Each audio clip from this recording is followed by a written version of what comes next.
V knjižnici Josipa Vošnjaka Slovenska Bistrica so minuli ponedeljek gostili multimedijsko projekcijo Andreja Vojeta Pod morjem okoli sveta. Podvodni fotograf in snemalec Andrej Voje ima za seboj več kot 1300 potopov v vseh oceanih in morjih 6 kontinentov. Razstavlja doma in v tujini, za podvodno fotografijo je prejel tudi številne mednarodne nagrade. Na predstavitvi v bistriški knjižnici je uvodoma povedal, kakšni so bili začetki njegovega podvodnega fotografiranja in snemanja. Meni potapljanje predstavlja način za dosego cilja, to pa je pod vodo fotografirati oziroma snemati.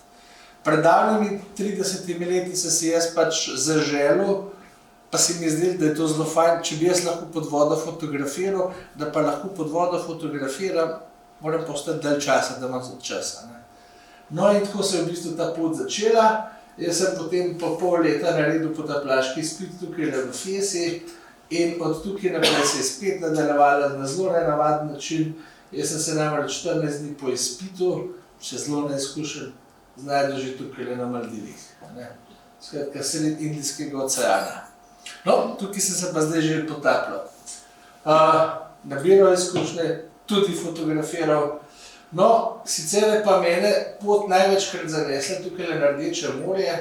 V egiptovskem delu Rdečega morja sem bil 13-krat, potem sem bil v Jordani, pa v Izraelu, v tem Akabskem zalivu v Rdečem morju, potem v Sudanu, to je južni del Rdečega morja, potem v Afriki sem se potapljal v Džibutiju, v Keniji, na Sejšelih, tudi na Maldive sem se potem še vrnil, pa na Tajsko sem se še 2-krat vrnil, potem potapljal sem se na Filipinih, v Maleziji, 2-krat sem bil v Indoneziji, potem so to te tihomorske žepne državice, Palau, Mikronezija, največkrat zvemo za njih takrat, ker so otvoritve olimpijskih iger in en zastavonoša, in en delegat, in en športnik in vse.